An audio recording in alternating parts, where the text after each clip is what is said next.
Neighbors banding together. Luckily, good Southern hospitality. Our neighbors saw, everything that happened. After severe weather strikes Florida, a house of worship. We have 3 confirmed adults that are deceased. The target of a deadly attack.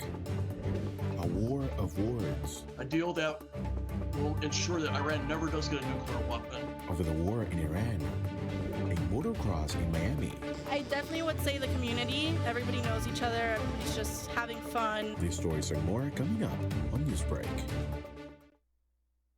Florida, I'm Julian Lascano. And I'm Alvaro Casa. Today is Tuesday, May 19th, 2026. Live from the Lee Caplin School of Journalism and Media in North Miami, this is Caplin News. Severe weather storming through the southwest of Florida. Scattered debris was left behind the morning after a severe thunderstorm that brought 50-mile-per-hour winds flooding the city of Cape Coral. Neighbors watched as the severe thunderstorms moved through the area, causing significant damage to homes and other property while leaving streets flooded.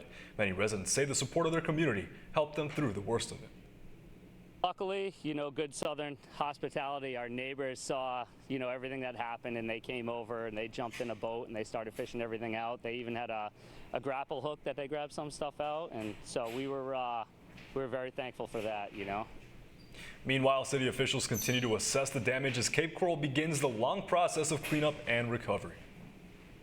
A deadly shooting that took place yesterday at San Diego Islamic Center is now being investigated for a possible hate crime.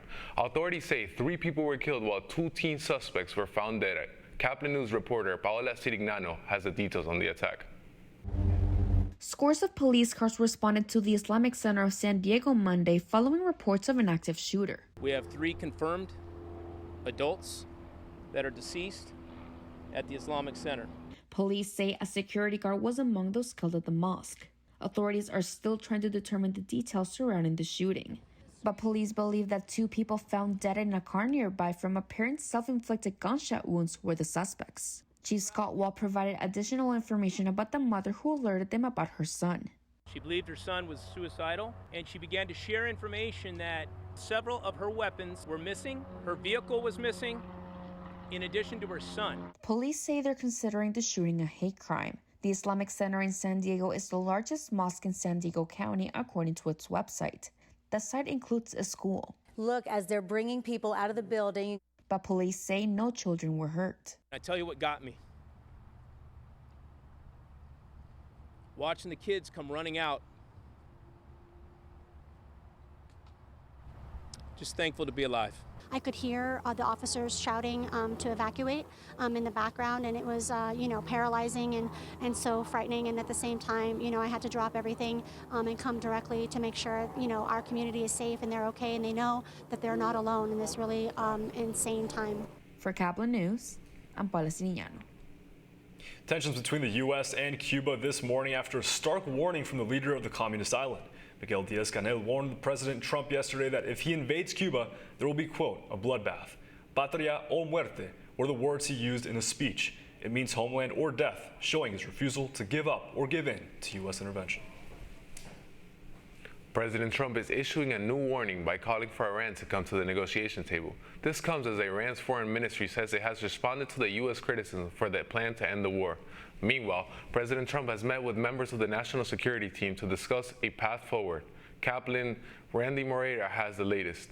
President Donald Trump appears to be growing increasingly impatient with Iran over diplomatic negotiations to end the war and reopen the Strait of Hormuz. In a Sunday post on Truth Social, Trump warned Iran the clock is ticking and they better get moving fast or there won't be anything left of them. This comes as the Iranian Foreign Ministry Monday said they sent a response to U.S. criticism of its previous plan to end the conflict. I think that the big question now is whether this new updated counterproposal stopped the clock or it was not good enough. Trump had rejected a 14-point plan Iran sent more than a week ago, calling it, quote, totally unacceptable. We have to ensure that we negotiate a good deal, a deal that will ensure that Iran never does get a nuclear weapon. The president met with top members of his national security team over the weekend to discuss a path forward and is expected to meet with them again earlier this week, a source familiar with the meeting told CNN. Recently, Trump has more seriously considered resuming major combat operations as a way to force Iran to end the war, CNN previously reported. In Iran, many believe the return to combat is inevitable. We're here because we know this war isn't over. We know he's not going to negotiate anything. He's just going to be like, either you do what I tell you or I'm going to kill you again. For Caplin News, this is Randy Moreira.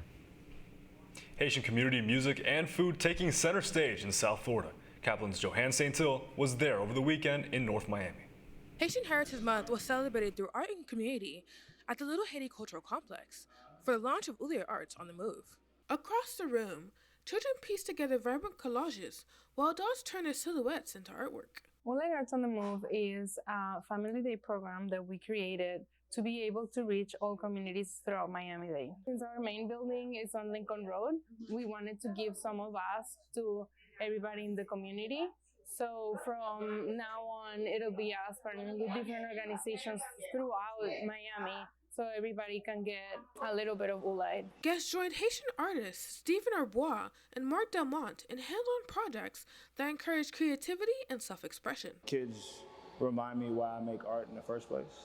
I think they do a really good job of approaching things at a clean slate, and they learn on the go, and it helps you understand if you become more solidified in your practice based off of how you're able to teach them and walk them through the process of making something.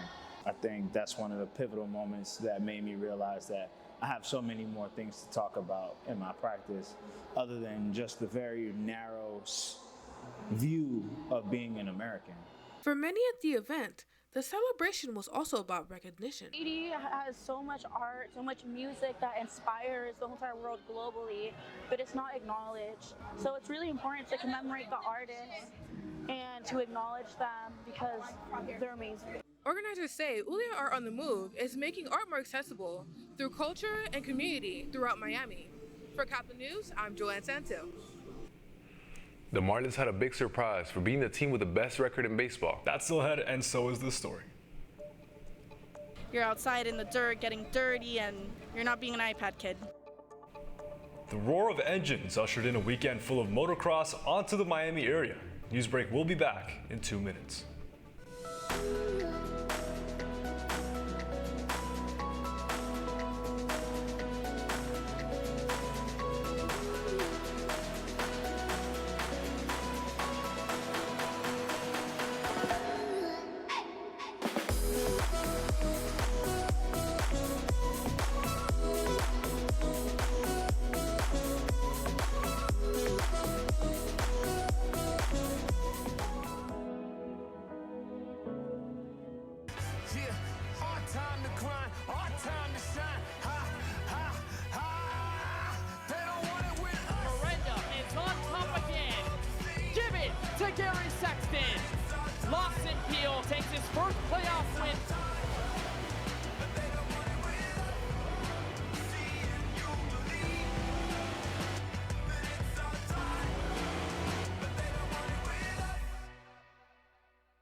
Radcliffe Art and Design Incubator is the velocity accompanying the fellow's rudder, as in a boat.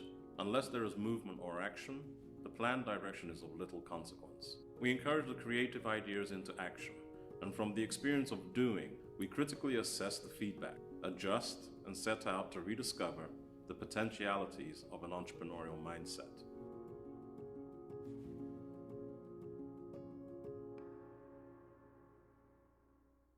Stand is precise, no margin for error. Dare to forget that. Dare to have fun with it. Get weird with it. Dare to send those old STEM theories flying past the neighbor's house into outer space. Dare to program something internet-breaking, record-breaking. Dare to blow their minds. Dare to learn the difference between sedimentary and metamorphic rock. Go find those rocks. Dare to keep daring. Dare to STEM. Check out She Can STEM to get started.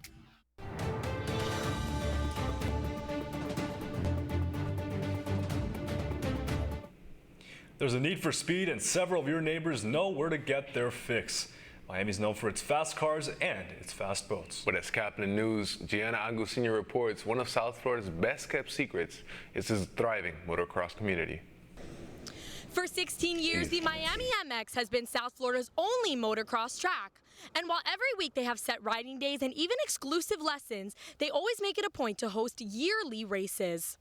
2 weeks ago, riders from across the country came out for an I-4MX race, bringing together everyone from experienced racers to first-time competitors.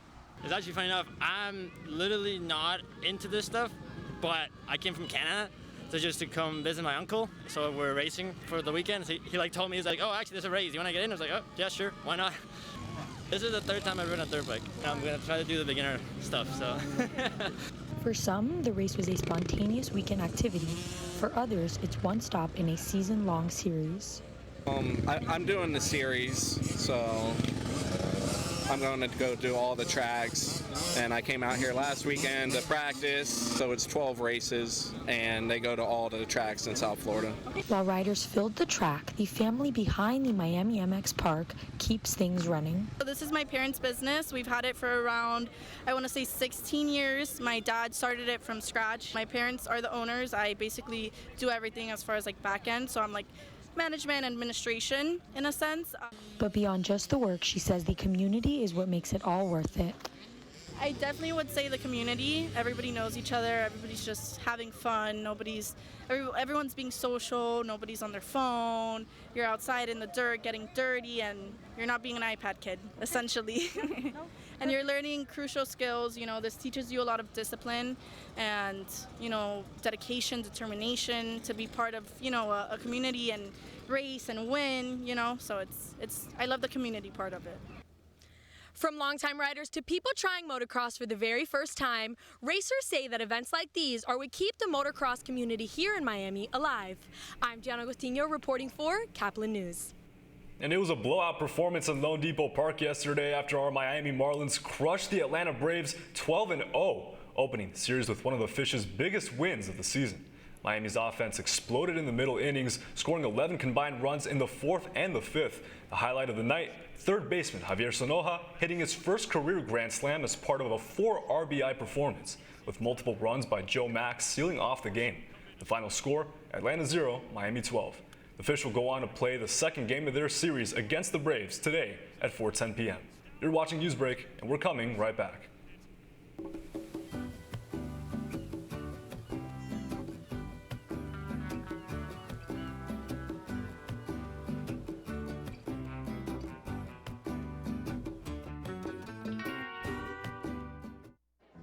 Black truck. Hey, Christina from accounting. Yeah, hi. Hey, I used to date a girl named Christina. Oh, really? Yeah, and then she dumped me for my best friend. You want to see some photos of them that I took? I don't. I thought we talked about this, buddy. Buzzed and overshared again? Yeah. Yeah. I'm gonna call a car. That's a smart idea. So, yeah, I know. That's why I did it. Hey, you're gonna get back to the top of the mountain. Does that mean I'm gonna get back with Christina? No. Oh. No.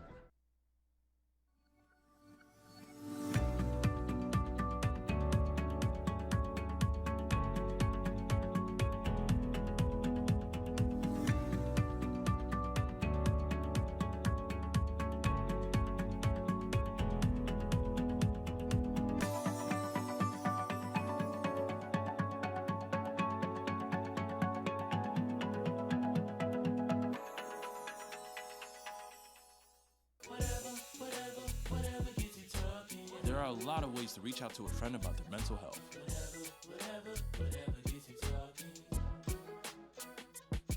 Learn how you can help at seizetheawkward.org.